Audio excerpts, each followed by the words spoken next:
السلام عليكم، وبسم الله الرحمن الرحيم. كلنا مع فلسطين ومع القضية الفلسطينية، وكلنا نتمنى أن تتحرر فلسطين كاملة، ونكون نحن العرب نذهب كلنا ونصلي في القدس الشريف والمسجد الأقصى، ولكن الواقع هو غير ذلك.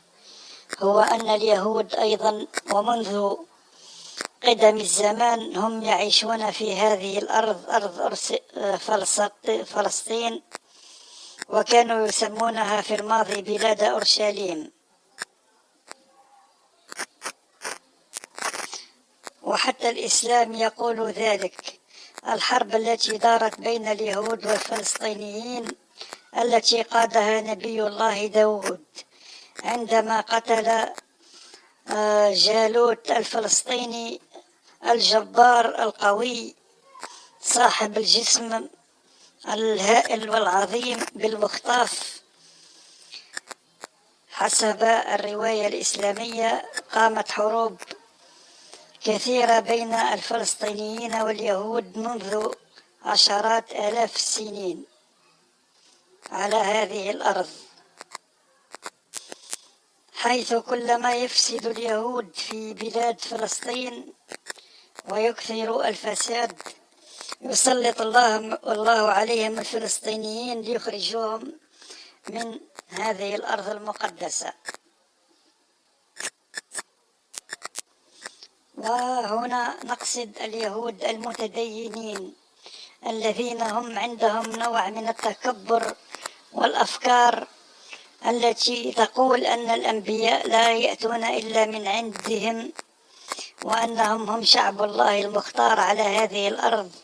لهذا فهم لم يؤمنوا لا بالمسيح ولا بالنبي محمد صلى الله عليه وسلم، ولهذا فهم عندهم غرور كبير وتكبر،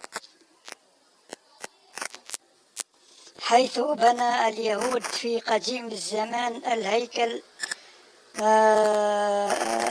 مرتين، مرة في زمن النبي سليمان، ومرة أخرى بنوه وفي المرة الثانية أيضا بناه هدمه البابليون في أيام السبي البابلي، حيث قتلوا كثيرا من اليهود وسبوا نساءهم وأطفالهم. وكلنا نعلم أن فلسطين حاليا مقسمة بين اليهود والفلسطينيين، كل واحد منهم يعيش في جزء معين. والحقيقة أن الفلسطينيون أيضا يعيشون عيشة جيدة رغم كثرة الكلام على أنهم محاصرون، وتحدث مشاكل أيضا بينهم وبين اليهود، حيث أن غزة وحدها كان يدخلها أكثر من 500 شاحنة مليئة بالمساعدات المجانية لسكان قطاع غزة، وغيرها من المساعدات التي تدخل من الأردن للضفة الغربية. أيضا حوالي 1000 شاحنة من المساعدات المجانية من الدقيق والسميد والسكر والبن، وهي كلها مساعدات مجانية تقدم لشعب فلسطين الشقيق، حيث تأتيهم هذه المساعدات من كل الدول العربية وحتى من أوروبا وأمريكا.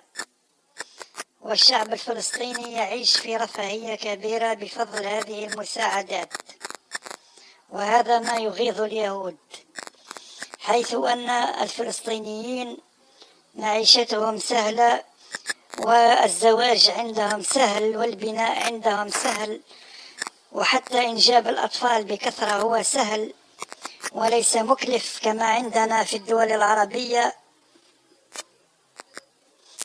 لأنهم ينجبون الكثير من الأطفال في فلسطين ولا يبالون بغلاء المعيشة، لأن كل شيء يأتيهم مجانا على شكل مساعدات كما قلنا من جميع أنحاء العالم.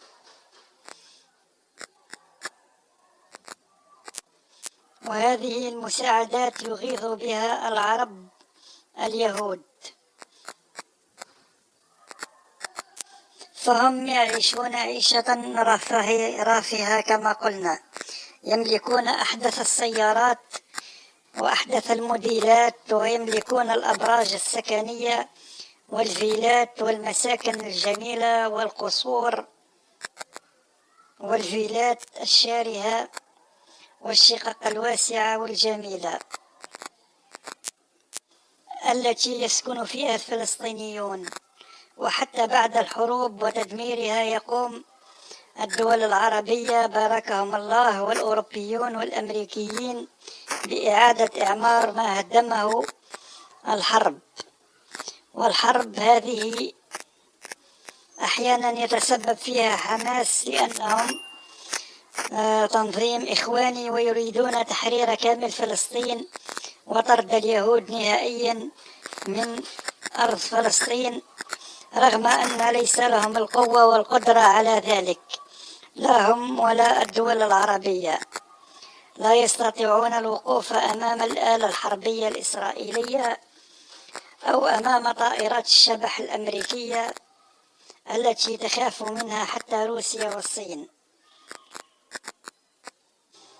وحتى إيران وحزب الله بكل صواريخهم مئات الآلاف من الصواريخ والأسلحة التي يتفاخرون بها يقفون متفرجين ولا يقدمون أي دعم عسكري لحماس في هذه الحرب، لأنهم يخافون من الرد القاسي والمدمر من حلف الناتو بقيادة أمريكا، والذين لا قبل لهم بهم، لا هم ولا غيرهم من الدول.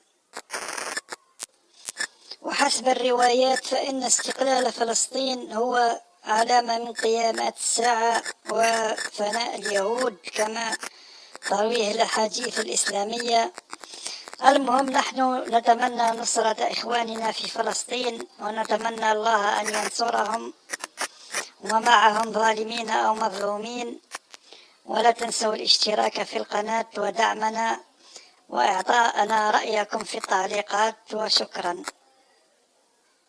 المهم مهما كان شعب فلسطين من شيعة أو إخوان أو مسلمين أو علمانيين أو مسيحيين فهم إخوتنا، ونتمنى لهم كل الخير والسعادة، ونتمنى لهم الله أن ينصر